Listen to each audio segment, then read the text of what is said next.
Lo que he estado escribiendo ha estado guardado para mí como todo lo que hago. ¿Pero qué es esto? ¿Estoy escribiendo una novela? No. ¿Estoy escribiendo una especie de autobiografía acotada a un periodo desgraciado de tiempo? No, qué pudor. Además, ¿a quién podría importarle lo que estoy viviendo? ¿Qué es esto finalmente? ¿Un ejercicio? ¿Autoterapia? ¿Autocuidado? Lo cierto es que solo escribo y intento entender, o al menos redactar la realidad a tropezones. Escribir me ha ayudado a no irme a la mierda, porque cada vez que estoy junto a una amiga y entramos en este temporal no consigo decir lo que debo decir. Quizás porque tampoco tengo la capacidad de tomar los hechos como verdaderas piezas de un puzzle y describirlas. He perdido vocabulario, las palabras se esconden, los conceptos son difusos, me estoy quedando muda y no quiero. Necesito hacerme entender. Estos son parte de las reflexiones que están en este libro notable, doloroso, durísimo y profundamente honesto, La noche del nunca más, de Liu Bayes, que parte con una derrama cerebral. No hay ni una manera más elegante de decirlo. Una noche normal de un matrimonio con 2 hijos chicos. De un momento a otro, el marido tiene un derrame cerebral y queda en coma, y luego se va lentamente recuperando, pero muy, muy, muy lentamente, y queda básicamente con la mitad de su cuerpo inutilizado y en un proceso larguísimo, larguísimo de terapia. Y en ese año, especialmente es como el primer año y 3 meses más o menos, que acompañamos la narración de la autora, que está aquí con nosotros, la periodista, académica, escritora, este es su 4º libro, Liu Bayes. Liuba, un tremendo honor tenerte acá. ¿Cómo estás? Muchas gracias, Antonella. Es un honor para mí también. Estoy muy contenta de estar contigo hoy. Sí, además que hicimos cambios. Tú me entrevistaste por Femcina hace chorro mil años atrás en CNN. En otra vida. En otra vida. Y ahora, bueno, yo debo decir que recibió muchos comentarios del libro. Varias gente que sigo en redes sociales estaba leyendo el libro y había dicho cosas muy, muy notables respecto al libro. Yo tenía muchas ganas de poder dedicarme, sentarme, pero es toda una experiencia.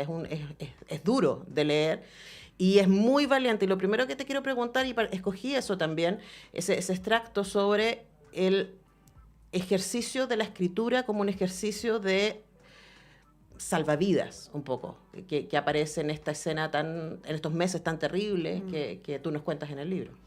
Sí, para mí la escritura siempre ha sido un salvavidas, en distintos momentos de la vida y con distintos grados de, digamos, de tensión o problema. Este sin duda es como el hit de mi historia de vida en términos de lo espantoso, lo horrible que fue, ¿no? Pero en este caso puntual me pasó que salió muy espontáneamente a escribir cuando esto estaba ocurriendo, mientras estaba ocurriendo, porque era mi único espacio personal, aparte de llorar encerrada en el baño, digamos, porque tenía mucho que hacer, no entendía nada, estaban pasando muchas cosas muy rápido y yo necesitaba de alguna manera como darle orden a esto. Y en mi mente, claro, la mente es súper tramposa, entonces empecé como a volverte loca de tanto dar vueltas, entonces trataba de plasmarlo en el papel como los hechos fácticos, así como, esto pasó, hoy pasó esto. Y eso lo fui guardando. Y yo creo que sí, que a mí me salvó mucho este libro. Me salvó mucho y con el tiempo me he dado cuenta que me permitió darle perspectiva a una situación en la que en la que estoy tan inmersa que no podía mirarla. Y creo que eso fue fundamental también para poder, como dices tú, como que sea honesto. No tuve la posibilidad, ni quise tener la posibilidad de adornar nada, ni de crear nada extra, así como perfecto, buen cierre. Me refiero como cuando tú quieres que las cosas terminen bien o que sean mejores, o que efectivamente, por ejemplo, los afectos funcionen de determinada manera, la sociedad funciona de determinada manera, y yo creo que ahí también pecó un poco lo de periodista y de la vivencia misma, entonces ahí salió este libro. Ahora, a mí el libro me conmovió, es una historia que si fuera ficción, de todas maneras sería un libro conmovedor. El tema es que uno te ubica, uno sabe y uno dice, chuta, qué brutal que esté pasando todo esto, y al mismo tiempo a mí lo que probablemente más me impacta del libro es tu valentía de ponerte en este lugar que desafía un poco el mandato femenino, ¿no? De ser mártir. O sea, decir, a mí me toca, yo soy la mujer, me tengo que hacer cargo de los niños chicos, me tengo que hacer cargo de este marido dependiente, me tengo que además hacer cargo de todo lo que tiene que ver con la economía y seguir trabajando y seguir produciendo, y además tengo que sonreír. Exacto, y tengo que estar sana, Claro.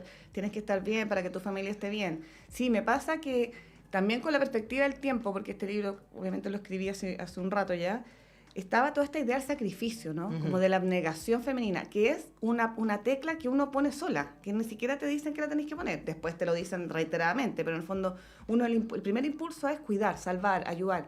Y después te metes tú en esta bola de nieve que crece, crece, crece y que te va, que para mí más que una bola de nieve es como un mar, ¿no? Que te agarra, te agarra, te agarra. Y claro, en medio de eso llega como cierta racionalidad y tú dices, ¿por qué? ¿Por qué tengo que hacer esto sola? De partida porque a mí todo aquello que sabemos, pero ¿por qué tengo que hacer esto sola? Y sí hay una resistencia muy grande desde el punto de vista de ser mujer, de todos los comentarios que recibí con buenas y malas intenciones. Yo creo del tipo, tú tienes que mantenerte bien, tus niños dependen de ti, él depende de ti, y en ningún momento yo nunca me podía caer, nunca me podía quebrar. Y eso me desesperaba y lo imaginaba. Entonces, todo ese caos mental trataba de darle cierto orden a través de las palabras, de alguna manera, como saqué mi rabia, saqué mi frustración, mi dolor, mi terror al futuro, mi sensación de que no hay futuro, y todas las dudas también como mujer. Y eso fue muy liberador. Y bueno, y quizás por eso tampoco pude usar mucho eufemismo, tuve que ser yo nomás. Obviamente construyendo una narradora y con ciertas, obviamente, ritmo y valor literario, ¿no? Que era lo que más me importaba después. Pero en un minuto, en el ejercicio como de diario de vida que yo tenía para mí, yo estaba gritando en el papel, así como, porque era incapaz de entender lo que pasaba, de entender a las personas y de mirar hacia adelante. Entonces, fue un trabajo bien, bien loco, bien caótico, muy doloroso, tal como es el libro. El libro, como decís tú, es una experiencia súper cruda y dolorosa, pero también creo que eso es necesario. Absolutamente, absolutamente. No, y además yo pensaba bueno, cuando te entraste, comentábamos eso, ¿no? El hecho de que una de las cosas que más sufres tú en el libro, más de lo que compartes, tiene que ver con la soledad y con que todo el mundo de afuera te mire y te dice, vos dale, ánimo, ¿cierto? Tú puedes hacer esto. Y es como, bueno, y si no puedo, ¿qué pasa, no? Y hay tantas mujeres cuidadoras en el mundo, ¿cierto? Tantas mujeres que están sufriendo esto y que deben estar pensando, yo soy mala persona porque me estoy sintiendo así, yo soy mala persona porque estoy pensando en sexo, yo soy mala persona porque estoy pensando qué pasa si no me gusta mi marido más, y qué pasa si no me caben bien mis hijos ahora, ¿no? Y creo también que leerlo puede ser un lugar de cobijo, por lo menos de sentir, ok, esto le pasa a otra gente, no es que yo sea mala persona, ¿no?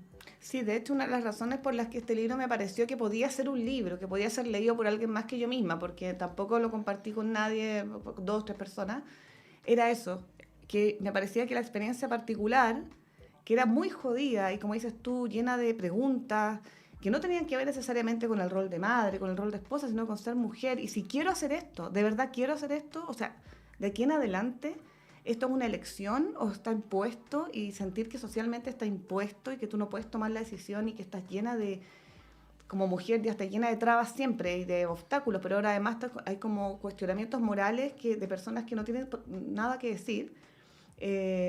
Me pareció importante compartirlo porque sé que y conozco a mujeres que están en la misma situación, en la misma o parecida, ya sea cuidando hijos con enfermedades graves o que nacieron con malformaciones genéticas, qué sé yo, o cuidando enfermos terminales, o cuidando a sus padres, o cuidando a su pareja. Claro que son casos distintos, pero estamos, en el fondo, esa sensación de agobio y de desesperación y de que, como digo yo, dice la narradora más bien en el libro, de querer romper todos los platos, que es la fijación que tiene ella como con la losa que mira todo el día, yo creo que a todos es compartido.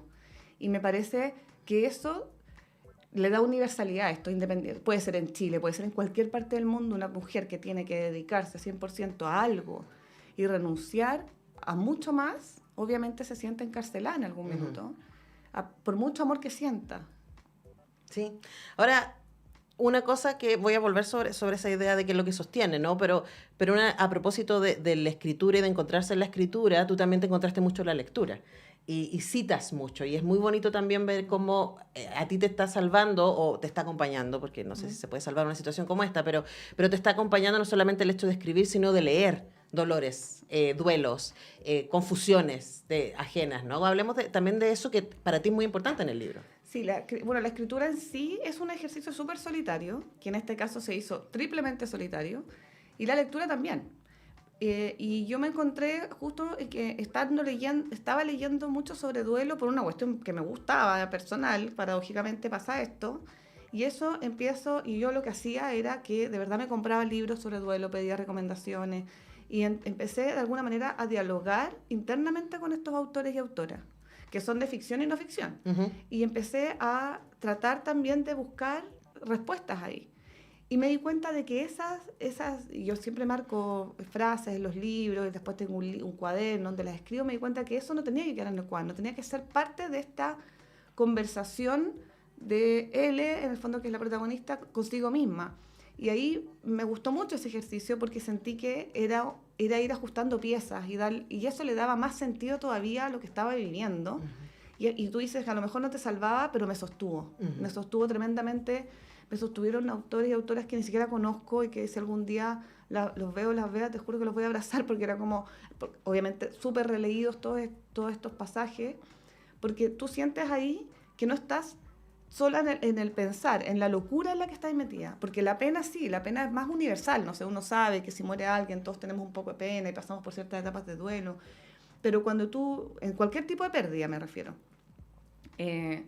pero cuando tú encuentras a otros que tienen la misma rabia, el mismo desconcierto, esa sensación cuando tú dices como, no quiero hacer esto, pero ¿y qué pasa si me voy? ¿Qué pasa si tomo esto y ya me viro, así desaparezco? Y tú sabes que si desaparece se destruye algo, que ya se está destruido. Entonces, es una presión muy permanente que me ayudaron estos autores como a acomodar, encuentro.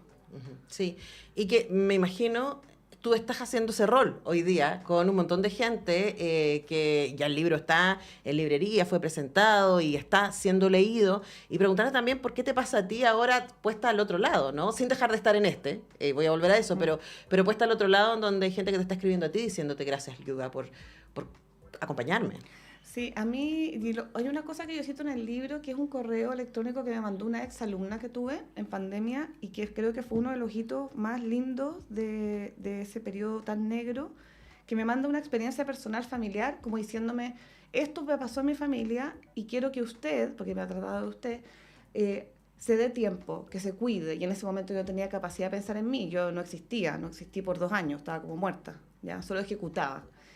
Y ahora me ha pasado que he tenido, a raíz del libro, mucho feedback que me ha emocionado mucho, especialmente de mujeres que están en situaciones complejas, como de pérdida, incluso de ACV, como lo que le pasó a mi marido, de duelos familiares, de historias familiares con la enfermedad incluida adentro, digamos, que han dialogado conmigo. Y eso ha sido enormemente como hermoso. O sea, te contaba cuando entré que ayer efectivamente nos mandamos unos correos con una chica que ni siquiera sé qué edad tiene, pero nos escribíamos como si nos conociéramos, y yo lloraba cuando le escribía porque ella en el fondo me decía cosas que yo escribí en el libro y que en el fondo nadie me las dijo nunca, como, oye, ¿sabes qué? No voy a decir el garabato, lo voy a disfrazar, pero si te quieres ir a la punta del cerro, ándate a la punta del cerro, cáete 20 veces, hazlo.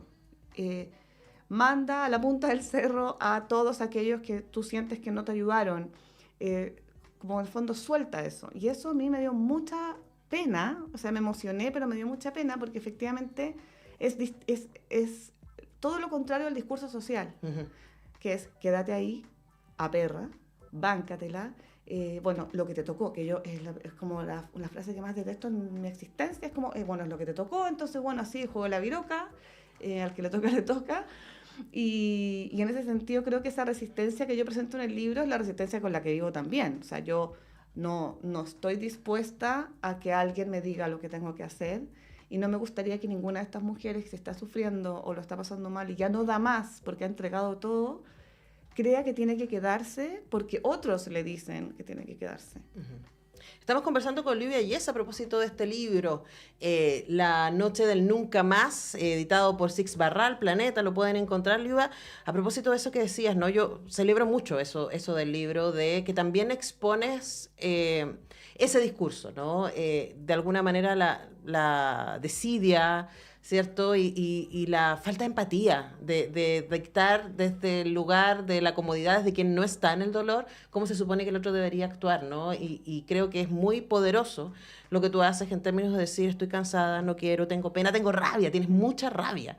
Y la rabia no es una emoción que a las mujeres no se nos haya sido permitida. No, No, por eso es muy disruptivo plantearlo así. Y la rabia es el gran motor del libro. Es la rabia por lo que pasa y la rabia por todas las situaciones que hay que enfrentar. Y claro, debería ser permitido, porque en el fondo cuando tú esa rabia la escondes, te enfermas.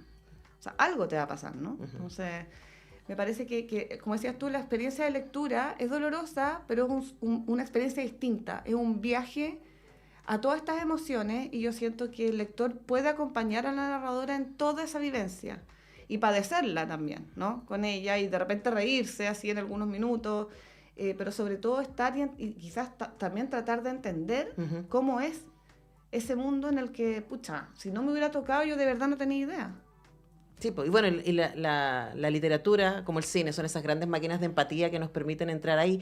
Pero me parece muy bonito también este ejercicio de compartir aquello, que nosotros podamos entrar y también ver los grises. Porque un duelo, como tú dices, y de hecho el libro además parte con un duelo, porque se muere tu suegro, ¿cierto? Ujú. Mientras tu marido está en coma, o sea, más dramático, durísimo. Imposible. Eh, y claro, uno dice, bueno, un duelo es algo que está situado, ¿no? Podemos resolverlo, hay un montón de libros para eso, sabemos, y la gente que está en duelo. Pero imagino que en tu caso era mucho de, bueno, pero no se murió, está ahí, está contigo, y hay razones para sonreír, y es como, además tienes que estar bien. Y además, yo creo que, y por eso quisiera ir cerrando, ¿no? Es como, además, no se termina. No es como que esta cuestión ya se resolvió, final feliz. A mí me gusta mucho como tú terminas el libro con esta idea de decir, no tengo idea qué va a pasar.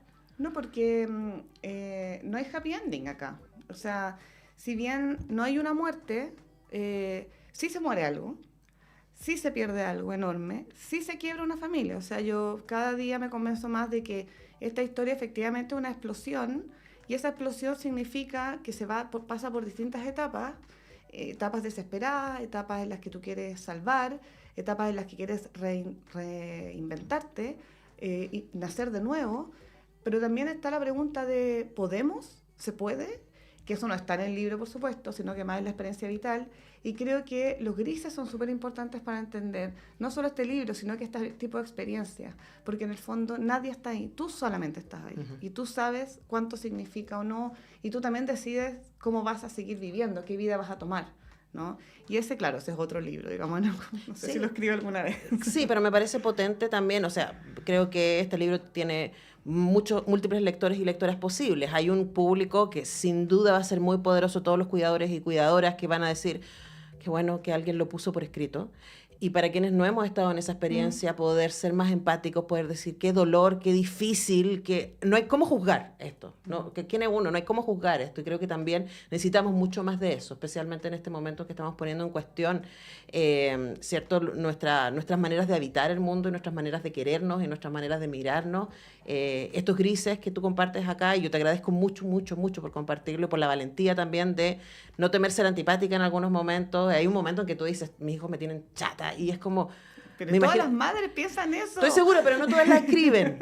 Y por eso me parece que es notable que lo hayas escrito y que hayas podido compartirnos todo eso, Lu. Así que muchas, muchas gracias por tu libro y muchas gracias por tu tenacidad de sacarlo adelante y de compartirte con nosotros y nosotras. No, a ti, Antonella, gracias por esta entrevista preciosa. Muchas gracias.